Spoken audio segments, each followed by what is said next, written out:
Why'd you leave her in the bank? No, I was going to use the bathroom. I still have to use the bathroom, like right now. But I was, and I had to get gas. Like if you see, my gas is on like 40 miles. I got like 40, 30 miles. Yeah. So I was actually ready to drive home, but she was taking pretty long. But I didn't know why. Yeah. You know, I didn't speak to her. You know, I didn't know why she was taking long. But I didn't think it was a police issue. You know, so you just left her there because you were gonna go get gas. Yeah, but I was coming right back. You know, she has a phone. You know, like so it's not like I was gonna leave her in Connecticut. You just tricked me. Inside this Connecticut bank, a suspect dressed in full religious robes is actively gaslighting police while committing a felony in progress. This isn't a simple misunderstanding. It's the unraveling of a sophisticated, multi-state organized crime ring involving chemical check-washing and identity theft. But watch closely. As officers close in on the smoking gun evidence, the legal lines begin to blur. Displaying the victim actually paralyzed law enforcement's ability to seize crucial evidence under the Fourth Amendment? And here is the most terrifying question of all. With mountains of proof found at the scene, how did the ringleaders behind this massive conspiracy walk away with absolutely 0 days in jail? Let's dissect the breakdown.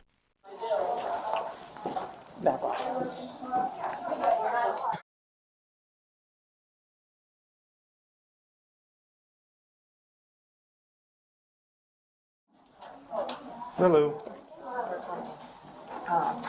So I have just information here that's not matching on our system. I understand you've been to other branches too, so we just wanted to give you. What's going on? Hi, I got that check from my employer. Do you have an ID on you? Yes, that's the ID. This is your ID? Yes. Okay. What's your name? Samaya. Your birthday? Okay.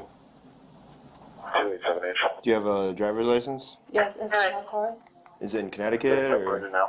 Huh? Is My it a car's Connecticut? outside. I know. Is it a Connecticut license or is No, it? I'm visiting family. Where are you from? What state? New York. So it's a New York license? Yeah. Okay. Why don't you just hang tight for a second? Well, which car so we can go take a look? A Honda Civic. Okay. What color? White. White. Okay. So you just came to cash a check from your employer? Yeah. Who's your employer?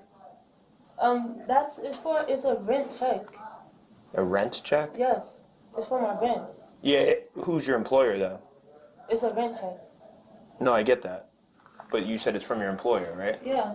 So who's your employer?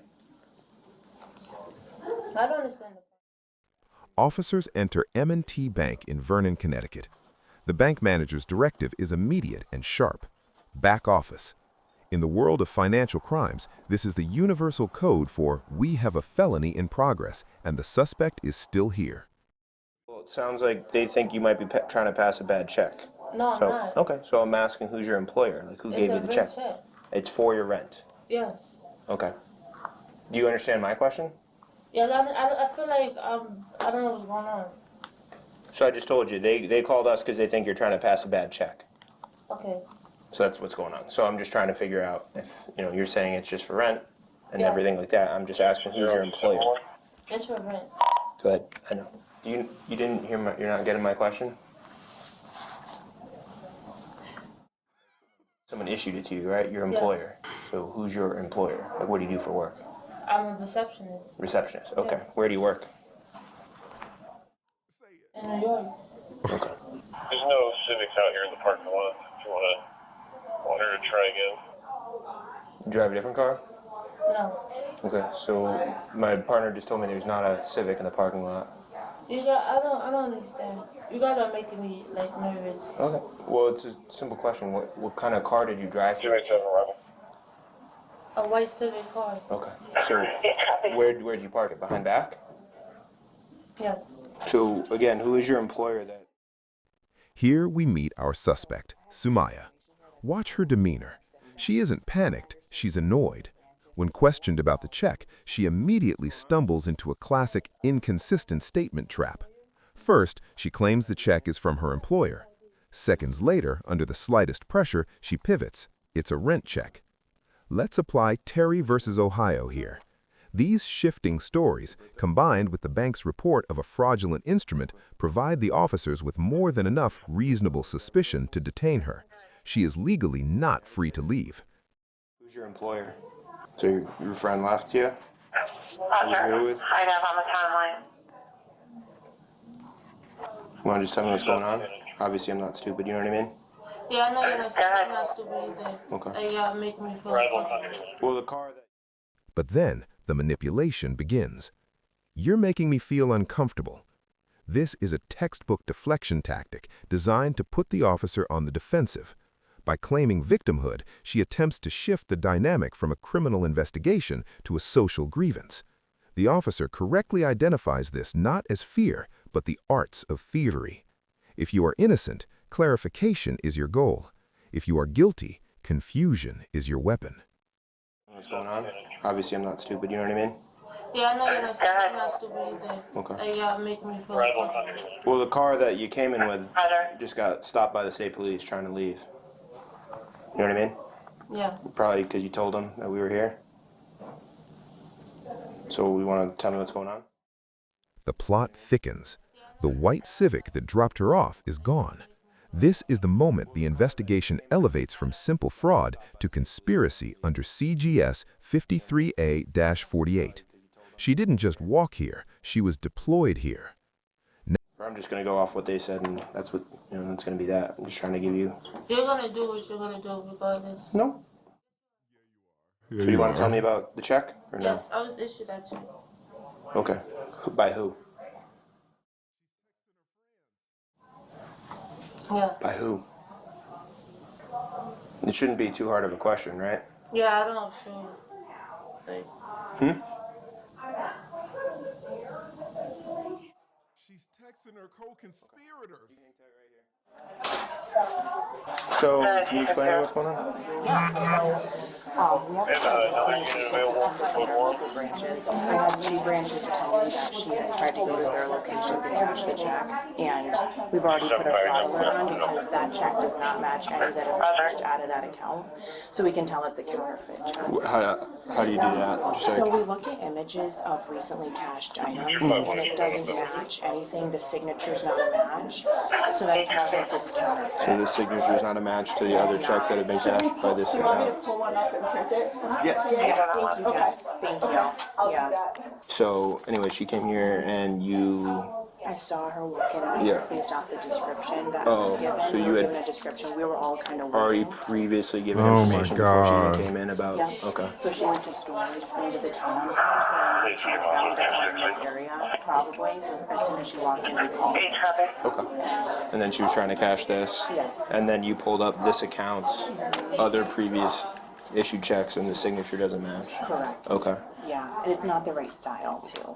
What do you So mean by we can just that? tell, like the security features in a different spot. That's another tell. Okay. Too, or I don't know if it was in sequence. We also look at that. I'm Okay. not sure if it was. Now look at her hands. She is furiously texting. The officer issues a conditional threat. If you pull out the phone again, I'm going to take it. This is a critical tactical error. Under Illinois versus you want to tell me MacArthur, about law the check? enforcement has the authority to secure a scene and seize By who? evidence, including phones, pending a warrant, if there is a reasonable belief that evidence is being destroyed. By warning her instead of seizing the device immediately, the officer is giving her a window to delete threads or alert her co-conspirators. He is negotiating when he should be commanding. She might have gotten away with it at another location. Yeah. Would you be willing to give a written statement about everything you just told me? All right. So, you want to tell me about what's going on, or no?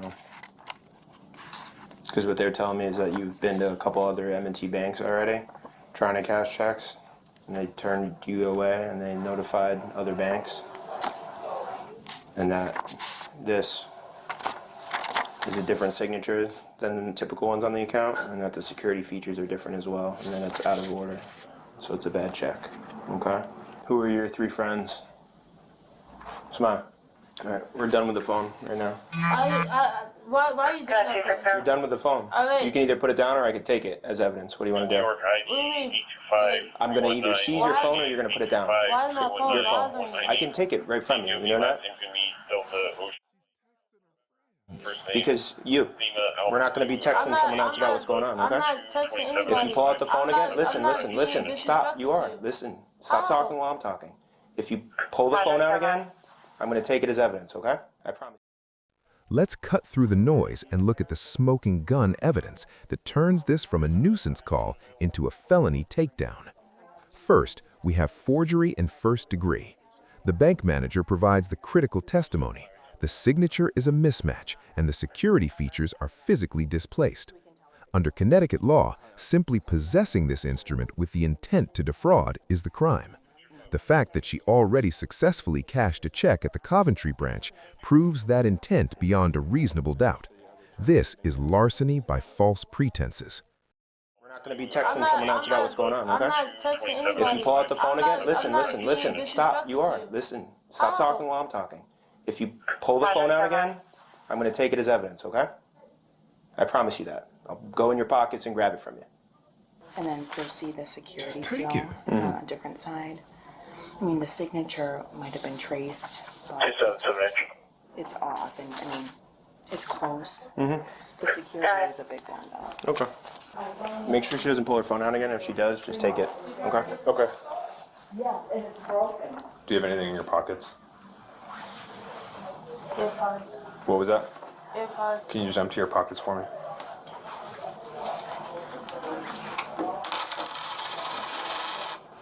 And my phone.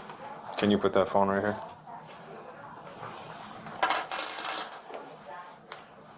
You just stand up for me. I'm just gonna use my flashlight and check, okay? And you have anything on underneath this jacket? Can you just turn and face that way? Okay. I'm just gonna keep this for the time being. We'll get this back to you, okay? I'm gonna see what the investigating officer is gonna do. All right? Just have a seat for me. If I put it away, Okay, I'm not going to go through it or anything. I'm just going to see what the investigating officer wants to do with it, okay? If he's going to give it back to you, I don't know what the entirety of the investigation is going to come out to. All right?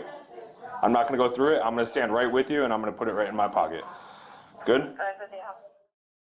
But the real legal hammer drops when state police intercept the getaway vehicle. This triggers the automobile exception to the Fourth Amendment, established in Carroll versus United States. Because police have probable cause to believe the vehicle contains evidence of the fraud they are investigating, they can search it without a warrant. And what they find is a mobile crime lab. They discover blank check paper, pre-signed blank checks, and most damning of all, chemical cleaning agents, likely Clorox or acetone. This confirms the operation is check washing, erasing ink from legitimate checks to rewrite the payee and amount. This establishes conspiracy under CGS 53A-48. Every person in that car, from the driver to the passenger along for the ride, is now criminally liable for the actions of the others. I am standing here with you right now. I'm not going to go through your cell phone. I'm just keeping it in my possession for the time being. he told you to do that? He told me that if you take it out, just to take it. But I didn't take it out. Well, I was searching you to make sure you didn't have any other checks or anything on you. Again, I am not. You just checked me this time. I am not. Again, I'm not. But I didn't take it out. Well, I was searching you to make sure you didn't have any other checks or anything on you. Again, I am not. You just checked me this time. I am not going through your phone. This will be his. I left it. I put it away in my pocket. I didn't bring it out. It was on the table right there. Oh, Remember so you you put it. tricked me. I didn't trick you. I was just searching you to make sure you didn't have any other fraud checks or anything on you. You tricked me. Okay. You told me if I put it away, I didn't touch it. Now, regarding the phone, when the suspect screams, "You tricked me," she is conflating seizure with search. Under Riley versus California, the officer cannot search the digital contents of her phone without a warrant. However, he absolutely has the right to seize the physical device to prevent the destruction of evidence. By taking the phone, he preserves the digital crime scene, the texts to her co-conspirators, until a judge signs a warrant. He didn't trick her. He finally enforced the law. I was searching you to make sure you didn't have any other checks or anything on you. Again, I am not. You just checked me this time. I am not. Again, I am not going through your phone. This will be his. I left it. I put it away in my pocket. I didn't bring it out. It was on the table right there. Oh, Remember so you you put it. tricked me. I didn't trick you. I was just searching you to make sure you didn't have any other fraud checks or anything. Period. You told me if I put it away, I didn't touch it. Okay. I'm not here to trick you. I'm trying to give you, I'm being straight with you. I'm being honest with you. You told me to take it out, and I took it out. Well, I told you to just put everything on the table right there. Yeah, and it was supposed to be a female search, and you're a male. I used my flashlight just to make sure you didn't have anything in your pockets. Okay, that's fine. And I'm allowed to. I used my flashlight though. All right. I'm not trying to give you a hard time. I'm just giving you. You just tricked me. You guys just tricked me. We're at like 3 different banks today. You don't know why you guys were leaving with your friend still in the bank? Okay. Like I said before, I only know Ricky. Ricky asked me to come along on a road trip. Ricky's this guy. Right. Okay. I just found out his real name today. But the most disturbing revelation in this entire footage isn't the crime itself. It's the bank manager's reaction to the police response. Listen to her tone. She is genuinely shocked, almost grateful that officers simply showed up. You need something? Asthma, can you please? You want the window cracked again? Okay. Hello. Hi again. So I actually got a little bit more information. Cool. What do you got? Also, the employee requested about the actual customer. So I talked to the branch that's in Coventry, and the person that was in here did successfully cash a check. Thank you for getting here so quickly. We call you guys and you don't show up. This is the sound of a broken social contract. When financial institutions, the pillars of our economy, are surprised that law enforcement responds to a felony in progress, we have a systemic crisis. Did successfully cash a check at their branch. So I just made a copy of that for you. Okay. And I wrote down their phone number. So that was made out to the same name. And this is a copy of the check that they cleared at Coventry. Okay. And then this is the information for the account holder. The customer, yes. If needed, would you be willing to testify? Sure. Okay. Thank you for getting here so quickly. Of course, and thanks for calling. And like we've never been successful. Yeah, it's tough, but we just see so much of it, and it's really frustrating. yeah. As we heard, in major metros like Atlanta, property crimes and vehicle break-ins are often relegated to online reports with zero police response. This creates a permissive environment where criminals calculate that the odds of interaction with law enforcement are statistically negligible. And then there is the sentencing. The 4 suspects, including the so-called ringleaders, were charged with conspiracy to commit larceny and felony forgery. In the eyes of the law, these are severe crimes involving premeditation and sophisticated tools. Yet the outcome? 0 days in jail. This is the ultimate failure. When you have a mobile crime lab, stolen identities, and a multi-state operation, and the punishment is effectively a timeout, the justice system isn't deterring crime, it is incentivizing it. The risk-to-reward ratio is completely broken. Why work a 9 to 5 when the penalty for stealing thousands is a suspended sentence? Thank you for getting here so quickly. Of course, and thanks for calling. And like we've never been successful. Yeah, it's tough, but It's tough. It's really frustrating because it's a really negative impact on your customers. And Yep. we don't like to see it, so thank you. thank you. And you will have a less eventful rest of your night because you're all done, right? Almost, yeah. There you go. I hope your night's not too busy. Yeah. I don't know how much longer you have left. A while. It's all right. Good luck. Thank you so much. Oh, of course. I'm not a snitch. I'm not none of that. You mean for the other people you're with? Yeah, I'm not making the case. I'm not going to say anything to put anybody else in more hot water.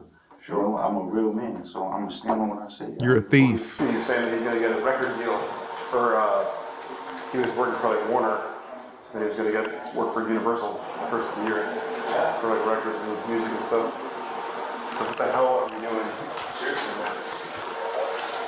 You better not leave me here, Ray. That's, they're in here. Oh, they in here? Where? No, they're not. Ray, don't leave me here. I swear to God, never be in front of you. Let's render a final verdict on this operation. For the law enforcement officers, I'm giving a grade B-. The coordination between the local PD and the state police to intercept the getaway vehicle was excellent work. That traffic stop secured the mobile crime lab evidence that turned a single fraud charge into a conspiracy case. Hey, don't leave me here. I swear to God, never be in front of you. Huh?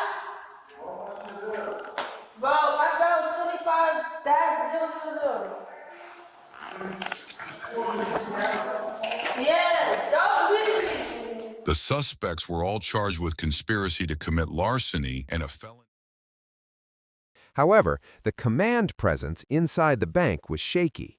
The officer's hesitation to seize the phone immediately created an unnecessary risk. In law enforcement, hesitation is the thief's best friend. For Mother Teresa and the co-conspirators, they earn a resounding F. Wearing a conspicuous costume that makes you stand out while committing a crime, terrible tradecraft. But keeping the raw chemicals and blank check stock in your getaway car, that is criminal negligence of the highest order. And finally, for the justice system, an F-. To let a sophisticated forgery ring walk with 0 days in jail makes a mockery of the police work we just watched. Here is your actionable takeaway. This crew was using check-washing chemicals. To protect yourself, stop putting outgoing mail with checks in your personal mailbox with the flag up. That is a beacon for thieves.